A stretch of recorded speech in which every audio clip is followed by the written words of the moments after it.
Pessoal, tudo bem?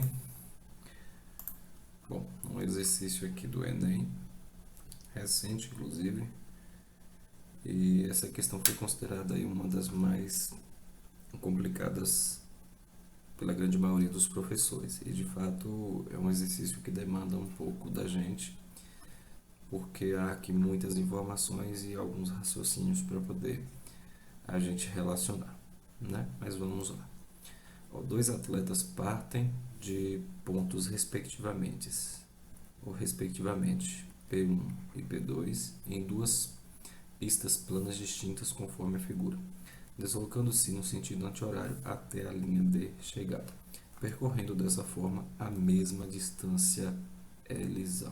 Então veja que eles partiram de pontos distintos, mas percorreram ao final da corrida a mesma distância. O examinador chama essa distância total de L.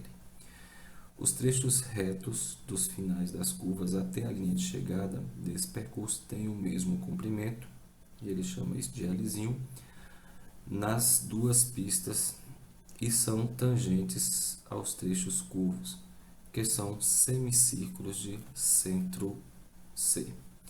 O raio do semicírculo maior é R1 e o raio do semicírculo menor R2. Sabe-se que o comprimento do arco circular, que o examinador já está dizendo para a gente como calcula o comprimento de um arco, tá? Sabe-se que o comprimento de um arco circular é dado pelo produto do seu raio pelo ângulo medido em radianos submetido pelo arco. Nas condições apresentadas, aí vem o examinador querendo a razão das medidas da medida do ângulo P2C P1 pela diferença de L menos L. Então, repare, pessoal, que não é um exercício elementar. Nós temos aqui algumas informações para poder relacionar, e para complicar um pouco mais o exercício, o examinador pede aqui no final a razão entre duas grandezas. Quais são essas duas grandezas? O ângulo P2CP1, P2CP1, essa representação indica que o vértice está em C, né?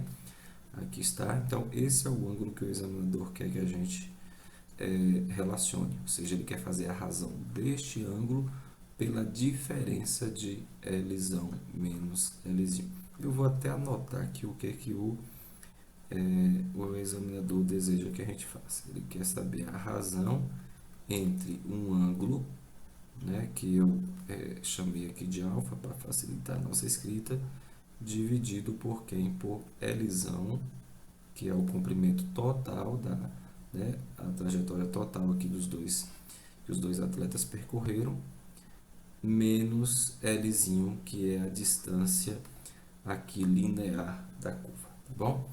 Bem, então vamos começar, professor, analisando esse exercício de que lado? Bom, primeira coisa que a gente tem que ter a noção que é o seguinte: quando ele falou que essa distância em linha reta corresponde a L, nós já vamos marcar isso aqui.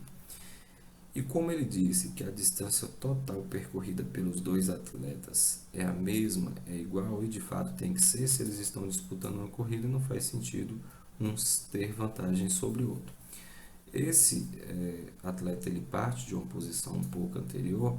Por quê? Porque a circunferência a qual ele percorre, né, tem um raio menor, e portanto esse arco aqui, para ser ou para ter o mesmo comprimento do arco do atleta P1, precisa ter um ângulo maior. Por quê? Porque ela tem um raio menor, tá? Então, assim, isso é muito comum, aliás, nas corridas, quando a gente assiste aí alguma corrida de atletismo, por exemplo, que o corredor precisa passar por regiões curvas do estádio. É muito comum a gente ver os atletas posicionados em situações diferentes. Dá até a impressão de que um está à frente do outro, mas na verdade não. Isso é para compensar. Então, assim, de maneira resumida, a situação que nós temos aqui é a seguinte: esse comprimento todo aqui é L, e essa região, esse pedaço reto é L. essa distância toda é Lzão e essa pedacinho é Lzinho. Ou seja, a mesma situação, eles percorreram a mesma distância. Isso é o fato, tá? Então, se isso aconteceu, o que a gente pode concluir? Que esse comprimento de arco tem o mesmo comprimento desse segmento de arco. Então, a gente pode, inclusive, atribuir uma mesma letra para os dois. Eu vou chamar de D e aqui eu vou chamar também de D, tá bom? É a mesma distância. E a partir dessas variáveis, a gente pode chegar à seguinte conclusão. Quem é essa distância total Lzinho em função desses valores, né, ou dessas incógnitas que a gente substituiu? Bom, Lzão vai ser o Dzinho mais Lzinho. Nos dois casos, tá? É a mesma distância. A gente tem aqui a mesma situação. E uma outra coisa importante que a gente também pode notar, eu já vou aqui registrar isso, é o seguinte, ó.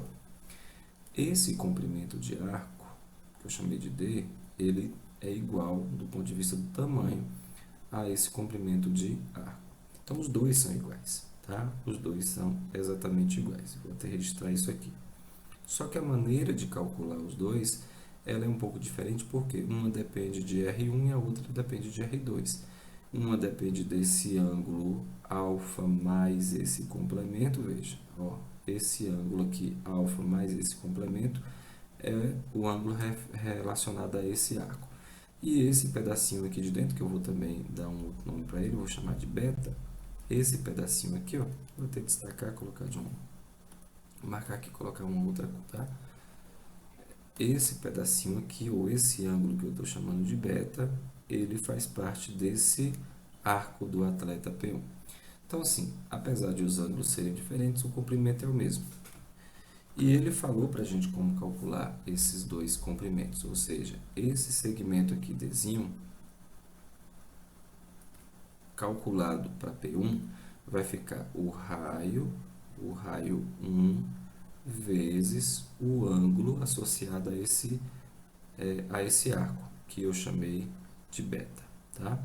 Essa distância é igual a R2, ó, R2 vezes, e a gente tem que tomar cuidado que o arco relacionado a essa abertura, ou seja, o ângulo relacionado a esse arco, é beta mais alfa. Então, nós temos aqui que o alfa mais beta é o ângulo relacionado a esse comprimento de arco. Lembrando que o examinador falou para a gente como que calcula esse comprimento de arco. É o raio vezes o ângulo, tá? Por isso que eu representei aqui. Bom, e agora o que nós vamos fazer, gente? Repara que nas alternativas, todas estão em função dos raios. Então, eu tenho que arrumar uma maneira de substituir esse alfa e essa expressão por valores ou por expressões que contenham ali o raio 1 e o raio 2. Mas como que eu vou fazer isso? Bom, primeira coisa é o seguinte, tá? Essa distância Lzão menos Lzinho, dá para a gente escrever ele em função dos raios. Só como assim? Ó, repara que esse D ele pode ser escrito como raio 1 vezes beta, se eu estiver analisando o atleta 1, ou raio 2 vezes alfa mais beta. Eu posso fazer uma manipulação aqui nessa primeira expressão e tentar substituir o Dzinho por um desses valores, tá? Ou seja, o que eu estou dizendo aqui é o seguinte, é possível a gente achar essa expressão aqui usando essa relação. Professor, como é que nós vamos fazer isso? Ó, eu vou deslocar o Lzinho para o lado de cá, ou seja, eu vou deslocar o Lzinho para cá e eu já acho essa expressão. Quem sobra do outro lado é o D.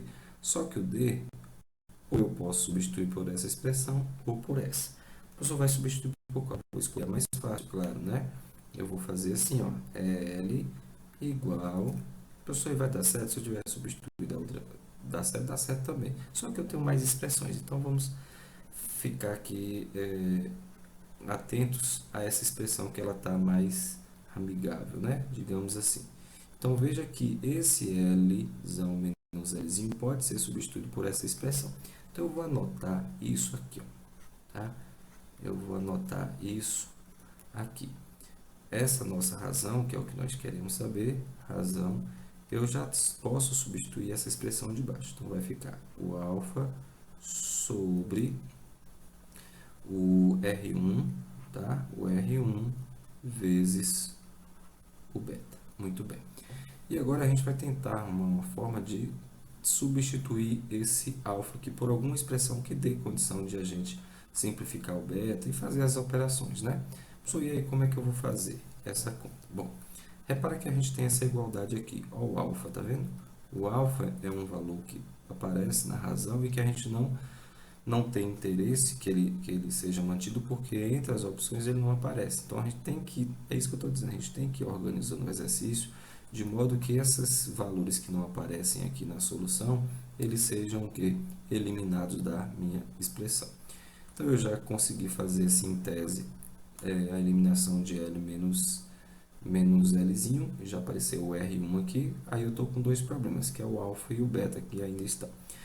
Eu vou tentar eliminar o alfa fazendo o quê? Pegando essa expressão 3, então veja bem o que nós vamos fazer, tá? Eu vou tentar isolar o alfa, veja que ele aparece aqui. Então eu vou tentar deixar ele isolado em função de R1, de beta, de R2, tá? Só como é que nós vamos fazer isso? Bem, vamos fazer o seguinte, ó, R1 vezes beta a gente já mantém do lado de cá. Do lado de lá a gente tem a multiplicação, né? Temos aqui o R2 vezes esses dois ângulos. Então, se a gente fizer a distribuição, o que nós vamos encontrar? R2 vezes alfa mais R2 vezes beta. Aí está. Veja que R2 vezes beta e R1 vezes beta são termos que a gente pode deslocar para o lado de cá e agrupar. Sou como assim? Ó, vamos ter R1 vezes beta, que já estava cá, menos, aí a gente passa com o sinal trocado, R2 vezes beta. E do lado de lá a gente tem o que sobrou, que é o R2 vezes o alfa. Ok, pessoal? Repara que o beta e o beta aparecem aqui nos dois termos. Então, a gente vai agrupar, ou seja, colocar o beta em evidência e fazer a operação envolvendo os dois raios. Ou seja, beta vezes R1, está aqui ele, menos, que é o R1, menos R2. Observe que se eu fizer a distributiva aqui, eu chego exatamente nessa expressão original, tá bom? E do lado de lá, aqui nós temos o R2, que está multiplicando o alfa. Veja que é esse alfa que nós queremos substituir lá. Para fazer isso, eu vou deixar o valor de alfa isolado, ou seja, eu vou passar esse R2 para lá dividindo, e aí a gente vai ter o valor de alfa, ainda que em função dos raios e do beta, tá bom? Mas é isso mesmo que a gente precisa. Vocês vão ver que o examinador pensou a estratégia do problema exatamente usando esse raciocínio. Ó, R1 menos R2, isso aqui nós vamos dividir por R2, que era o que multiplicava o alfa. Pronto. O que nós encontramos aqui? Nós encontramos uma expressão que é equivalente a alfa. Se essa expressão equivale a alfa, então nós vamos fazer o quê? Vamos levar ela lá para a nossa estrutura principal, né? Que é a razão que o examinador pediu, e vamos tentar substituir essa expressão e, evidentemente, fazer as contas necessárias. Então, vamos lá. Tá? Vou trazer, como eu disse, esse valor para cá, e aí a minha razão vai ficar a seguinte, ó. Razão igual. Alfa, quem é alfa? Alfa é beta vezes R1 menos R2 dividido, né, por R2. Veja, isso aqui tudo é alfa ainda, tá? Dividido por R2 dividido, professor do céu, pelo amor de Deus, tá dividido aqui, ó, por R1 vezes beta, tá bom? Bom, aí o que nós temos aqui? Nós temos uma divisão envolvendo frações, tá? Eu tenho aqui a primeira fração e eu tenho aqui a fração que está dividindo, que é R1 vezes beta sobre 1. E a gente sabe como trabalhar com esse tipo de conta, ou seja, eu vou conservar a primeira fração e inverter a segunda. Então, minha razão vai ficar assim, olha, razão igual, vamos conservar esse primeiro, beta vezes R1 menos R2 sobre R2, e aí nós vamos inverter isso aqui, ó, vai ficar 1 sobre R1, que aí a gente conserva a fração, né? A primeira inverte a segunda, 1 subiu e esse termo desceu. Então vai ficar R1 vezes beta. Gente, veja o seguinte, ó. Esse beta, quando a gente multiplicar lá, ele vai cancelar. Então veja que o beta aqui a gente já consegue eliminar com esse beta aqui embaixo. Então já saiu um termo que era indesejável, tá? O beta já saiu. E aí sobrou para a gente o que nessa expressão aqui toda? Né? O que sobrou aqui para a gente nessa expressão toda?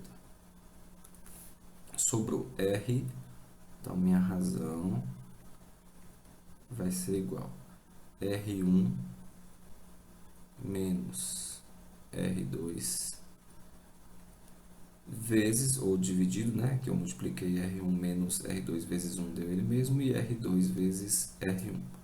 Ou seja, vamos encontrar R2 vezes R1. Lembrando que aqui é uma multiplicação. Multiplicação de frações, multiplica em cima, baixo, embaixo.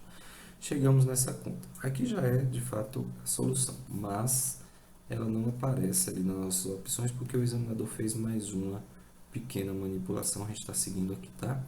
Essa razão, o que ele fez, gente? Se aqui eu tenho dois valores que estão diminuindo, eu posso abrir essa conta desse jeito, ó. R1 sobre R2 vezes R1, tá? Menos R2, lá está ele, sobre R2 vezes R1. Professor, o que tu fez? Olha, eu peguei esse denominador aqui, dividi em duas, né? Peguei o denominador e dividi, ou seja, esse denominador é comum, então eu posso fazer essa expressão com esse denominador e essa expressão com esse denominador, tá? Aqui, se a gente for fazer essa diferença, eu conservo o denominador e somo lá em cima os numeradores, no caso diminui. Professor, por que essa manipulação é importante? Porque a gente consegue, ó, simplificar R1 com R1, sobrou 1 sobre R2, consegue simplificar R2 com R2, sobrou 1 sobre R1, tá bom? E aí a gente chega na seguinte razão, que já é o problema, a resultado final. Temos 1 sobre R2 menos 1 sobre R1. Essa opção aparece aqui, ó, na letra 1 sobre R2, né? 1 sobre R2 menos 1 sobre R1. Aparece na letra C. Bom, como eu já tinha adiantado, um problema realmente que demanda bastante, né? E assim, a gente precisa fazer várias relações, substituições para chegar no resultado. Mas está aí uma questão de nível bem alto que a gente resolveu.